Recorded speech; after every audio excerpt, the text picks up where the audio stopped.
Hello दोस्तों, मेरा नाम प्रदीप है। आज की कहानी एक लड़की पर आधारित है। दोस्तों, आप मानो या ना मानो, मगर आज की कहानी है बड़ी दिलचस्प। दरअसल ये कहानी सीमा नाम लड़की की है, जो बहुत खूबसूरत होती है। उसकी खूबसूरती इतनी कमाल की थी कि कोई भी इंसान उसके खूबसूरती के आगे नतमस्तक हो जाता। दोस्तों, सीमा की हंसती खेलती जिंदगी किस तरह से जहन्नुम हो गई, ये सब हम जानेंगे इस कहानी में। दोस्तों, ये कहानी शुरू होती है एक छोटे से गांव में। सीमा एक मध्यम परिवार की लड़की थी।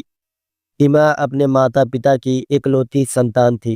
सीमा के पिताजी पोस्टमैन थे और सीमा की माँ एक साधारण सी गृहिणी थी। सीमा इस साल 20 साल की हो गई थी और उस पर सीमा का सुंदर शरीर भी काफी निखर चुका था।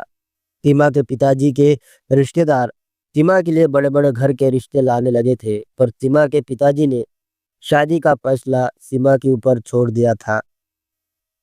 जब सीमा की शादी करने की इच्छा होगी तब वो शादी करेंगी। सीमा के पिता अपनी बेटी के साथ शादी के मामले में कोई भी जोर जबरदस्ती करना नहीं चाहते थे। सीमा अपने पिता के कलेजे का टुकड़ा थी। सीमा के खूबसूरती से हर कोई प्रभावित होने लगा था। इसलिए सीमा के माँ ने सीमा का घर से बाहर निकलना भी बंद कर दिया था, जिससे कि सीमा उदास रही। पर जब सीमा के पिताजी आते थे तब सीमा को थोड़ी बहुत बाहर निकलने की छूट मिल जाती थी। पर कोई था जो सीमा पर बारीकी से ध्यान रख रहा था। सीमा के माता पिता इस बात से अनजान थे।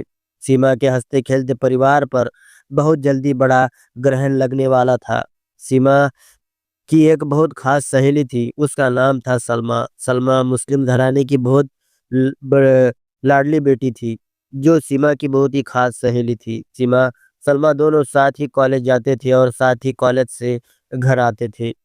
सलमा के अम्मी और अब्बू भी सीमा को अपनी बेटी की तरह ही प्यार करते थे। खैर, अब सलमा भी बड़ी हो चुकी थी। अब उसके निकाह की चिंता सलमा के घर वालों को होने लगी थी। उसी बीच सलमा के लिए एक पड़ोस वाले गांव का रिश्ता आया। लड़का सरकारी अस्पताल में चिकित्सक अधिकारी था। सलमा के अम्मी अब्बू को रिश्ता बेहद पसंद आया, क्योंकि लड़का भी बहुत ही सुंदर था। तभी सलमा के अब्बू ने सलमा का रिश्ता पक्का कर दिया और फिर उसके बाद सलमा की शादी की तैयारियां बहुत ही जोरों शोरों से होने लगी थी। पर सलमा के चेहरे पर मायूसी छाई हुई थी, क्योंकि सलमा इतनी जल्दी शादी करना नहीं चाहती थी। मगर अपने अम्मी अब्बू के आगे सलमा कुछ ना बोल पाई और चुपचाप से शादी के लिए राजी हुई। पर इधर हिमा भी चिंतित थी, क्योंकि उसकी बचपन की सहेली इससे दूर होने वाली थी। पर अब सीमा भी क्या करती, क्योंकि सलमा के शादी का फैसला उसके अम्मी अब्बू ने किया था। और फिर उसके बाद सलमा के शादी का दिन आ ही गया। सलमा की शादी बहुत ही धूमधाम से खत्म हुई और फिर तभी सलमा की विदाई का समय आया।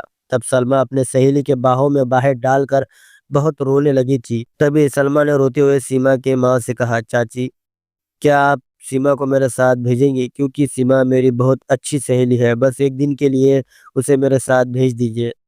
तभी सीमा की माँ ने भी मायूस होकर कहा, अच्छा ठीक है, जैसा तू कहे बेटी। और उसके बाद सीमा भी अपने सहेली के साथ उसके मायके जाने के लिए निकल पड़ी। अक्सर खेड़े गांव के रास्ते बहुत खराब होते हैं। तभी अचानक एक सुनसान रास्ते पर दूल्हे के कार का पिछला टायर पंक्चर हो गया। तभी ड्राइवर नीचे उतरकर दूसरा टायर बिठाने लगा। तभी सीमा ने अपने सहेली से कहा, सलमा, कार का टायर बिठाने तक चल, हम बाथरूम से होकर आते हैं, मुझे कब से बाथरूम लगी है। तब सलमा ने कहा, ठीक है, पर पहले अपने ये खुले बाल तो ठीक से बांध लो। रात के समय खुले बाल लेकर घूमना अच्छा नहीं होता। तब सीमा ने कहा, चल हट, कुछ भी बोलती है। और वो दोनों रास्ते के झाड़ियों में चली गई। पर उस समय सीमा के बाल खुले हुए थे। जब सीमा बाथरूम करके उठी तो जोर से हवा का झोंका सीमा के पास से होकर गुजरा।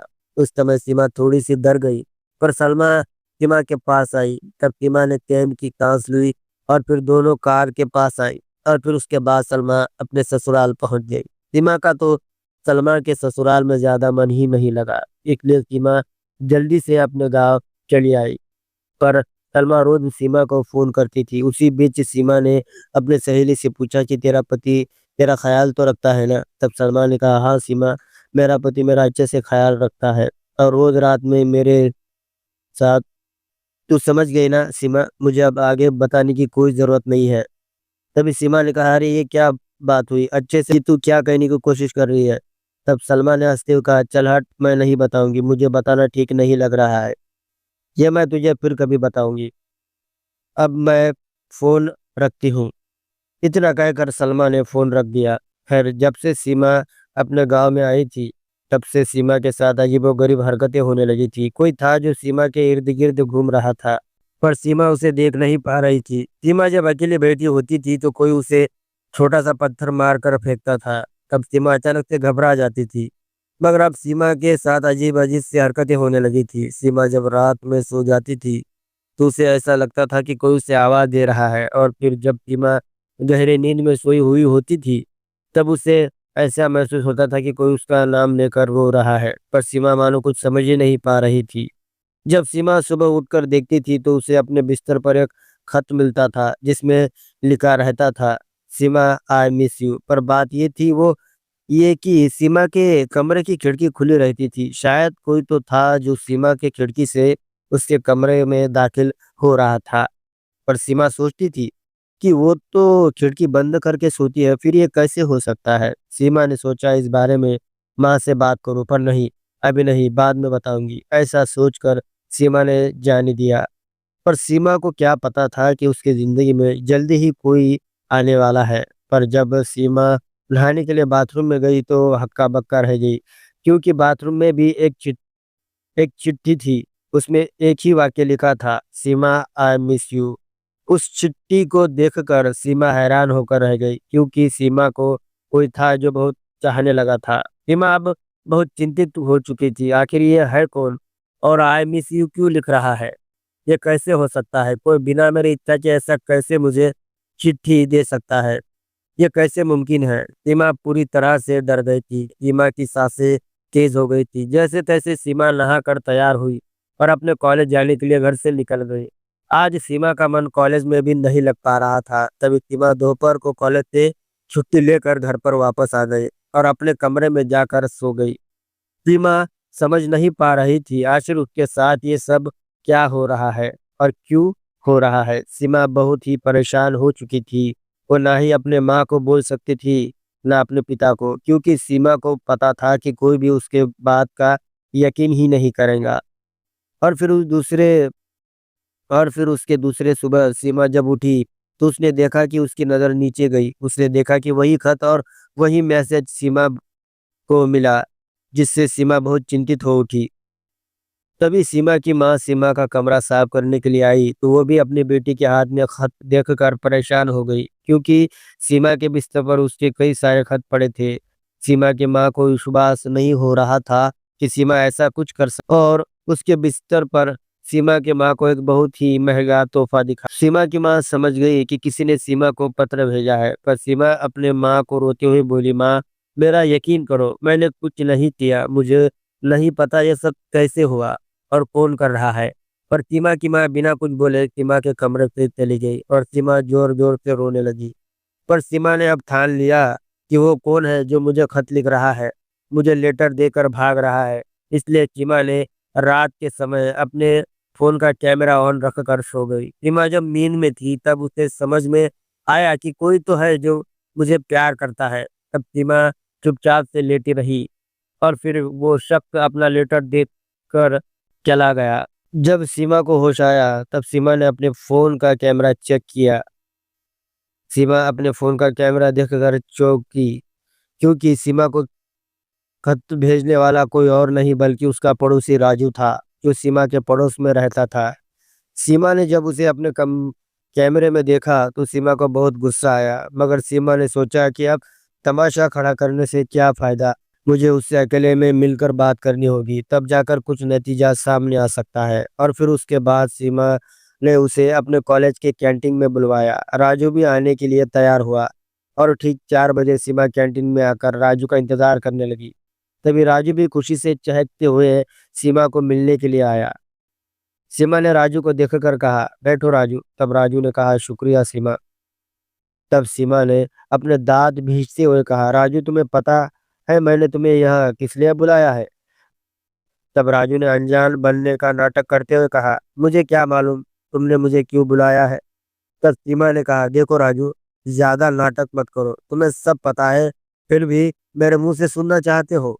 मुझे सब पता चल चुका है कि रात में आकर तुम मेरे बिस्तर पर कुछ रख कर जाते हो। तब राजू हड़बड़ाते हुए बोला, क्या क्या सीमा, तुम ये क्या बोल रही हो? मैं तो सीधा साधा लड़का हूँ और तुम मुझे गलत कह रही हो। देखो सीमा, मेरे ऊपर कीचड़ मत उछालो। तब सीमा ने कहा, क्या मैं तुम पर कीचड़ उछाल रही हूँ? अरे तुम ये खत बेचकर क्या साबित करने की कोशिश कर रहे हो? तुम छपरी हो, तुम्हारी सोच छपरी जैसी है, समझे। तब राजू ने अपना बचाव करते हुए कहा, नहीं सीमा, मैंने कुछ छपरी जैसा नहीं किया, ये तुम्हारी गलत फहमी है। तभी सीमा ने उसे अपना फोन दिखाया। उसमें साफ साफ राजू सीमा के बिस्तर पर खत रखते हुए दिखाई दे रहा था। सीमा के फोन में खुद को खत रखते हुए देखकर राजू अब चिंतित हो उठा, क्योंकि उसकी हरकतों का पर्दा उठ चुका था। तभी राजू ने अपने गलती की माफी मांगते हुए कहा, सीमा, मुझे माफ कर दो। दरअसल मैं तुमसे बहुत प्यार करता हूँ और तुमसे शादी करना चाहता हूँ। इसलिए मुझे यही तरीका सही लगा, क्योंकि मुझे मालूम था शायद तुम मेरे खत देखकर मेरे प्यार को समझने की कोशिश करूंगी।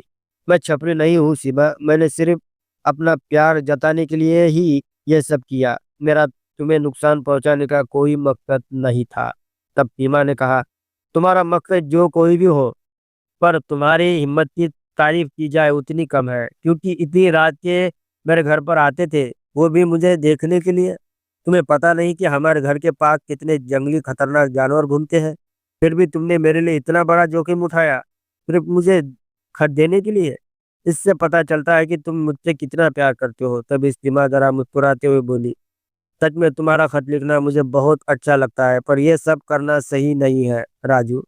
मैं मानती हूँ कि तुम मुझसे सच्चा प्यार करते हो, पर अभी ये ठीक नहीं है। देखो राजू, मुझे अपने माता पिता के लिए और अपने देश के लिए कुछ करना है। मेरे सपने बहुत ऊंचे हैं। ये तुम्हारी उम्र ऐसी ही है, इसलिए इस प्रकार की सोच तुम्हारे अंदर होना स्वाभाविक है।